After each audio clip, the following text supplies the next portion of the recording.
Hi friends, good evening. Knowledge today topic వచ్చేసి biology. ఇది DSC కోసం అనమాట. కంటెంట్ వైజ్గా నేను ఈ వీడియోని అప్లోడ్ చేస్తున్నాను. ఈ కంటెంట్ ఏంటంటే కణ నిర్మాణం విధులు. ఈ కణ నిర్మాణ విధులు ముందుగా మనము ఈ కణ నిర్మాణ విధులు అనే లెసన్ రాసిన ఆయన గురించి కూడా మనం కొన్ని క్వశ్చన్లు రాసుకుందాము. ఇది రాసిన ఆయన ఆల్బర్ట్ క్లాడే అనే ఆయన ఈ యొక్క లెసన్ రాశారనమాట. మీకు ఇచ్చిన దాంట్లో కణ నిర్మాణ విధులు. ఇప్పుడు మారిన బుక్లో కూడా లెసన్ నేమ్ వేరుగా ఉంది, కానీ మొత్తం టాపిక్ మ్యాటర్ అంతా కూడా ఇదే ఉంది, గమనించండి. ఇప్పుడు న్యూ బుక్లో కూడా let's start the topic. Albert క్లాడే ఎవరు? కణజీవ శాస్త్ర పితామహుడు. క్లాడేకి నోబెల్ బహుమతి ఎప్పుడు వచ్చింది? 1974 సంవత్సరంలో వచ్చింది. క్లాడే ఎందులో నోబెల్ బహుమతి వచ్చింది? క్లాడేకు శరీర ధర్మశాస్త్రం అనే దాంట్లో వచ్చింది, వైద్య శాస్త్రంలో వచ్చింది. క్లాడే దేనిని అభివృద్ధి కృషి చేశారు?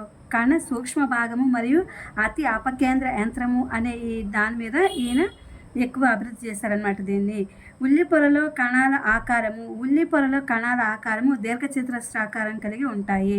మానవులు బుగ్గనందలి కణములు ఆకారము గుండ్రంగా ఉంటాయి.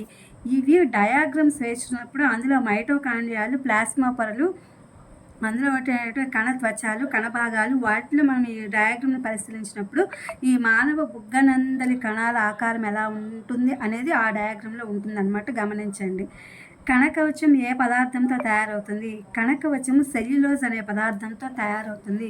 ప్లాస్మా పొర యొక్క ప్రత్యేక లక్షణం ఏంటి? అన్ని పదార్థాలను తన గుండా ప్రసరింపనీయకపోవడమే ఆ ప్లాస్మా పొర యొక్క ప్రత్యేక లక్షణము.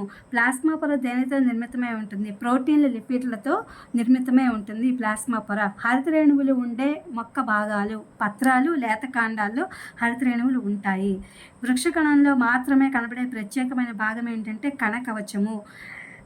ఇది మనము మామూలుగా జంతు వృక్ష కణజాలము, మొక్కల వృక్ష కణజాల అనే దాంట్లో మనం చూసినప్పుడు ఈ యొక్క తేడా అనేది మనకి కనిపిస్తుంది అనమాట. అప్పుడు వృక్ష కణాలు ఏ విధంగా ఉంటాయి, జంతు కణాలు ఏ విధంగా ఉంటాయి అంటే వృక్ష కణాలలో భాగాలు కొంచెం పెద్దవిగా ఉంటాయన్నమాట. కొన్ని మొక్కల్లో జంతు కణాల్లో భాగాలు చిన్నవిగా ఉంటాయి కణాలు అనమాట. అది కేంద్రకాన్ని ఎవరు ఎప్పుడు కనుగొన్నారు? కేంద్రకాన్ని 1831 సంవత్సరంలో రాబర్ట్ బ్రౌన్ అనే ఆయన కనుగొన్నారు. కణద్రవ్యం అనగా ఏంటి? ప్లాస్మా పొరచి ఆవరించి ఉన్నటువంటి జిగురు పదార్థాన్ని కణద్రవ్యము అంటారు. గరుకు అంతర్జీవ ద్రవ్యజాలం అంటే ఏంటి? రైబోజోములు ఉన్నటువంటి వాటిని గరుకు అంతర్జీవ ద్రవ్యజాలము అని చెప్పి అంటారు. నునుపు అంతర్జీవ ద్రవ్యజాలం అనగా ఏంటంటే రైబోజోములు లేనటువంటి వాటిని నునుపు అంతర్జీవ ద్రవ్యజాలము అని చెప్పి అంటారు. గరుకు అంతర్జీవ ద్రవ్యజాలం దేనికి ఉపయోగపడుతుంది అంటే ప్రోటీన్ల సంశ్లేషణకు ఉపయోగపడుతుంది. నునుపు అంతర్జీవ ద్రవ్యజాలం ఎందుకు ఉపయోగపడుతుంది అంటే లిపిడ్లు సంశ్లేషణ చేయడానికి ఉపయోగపడుతుంది.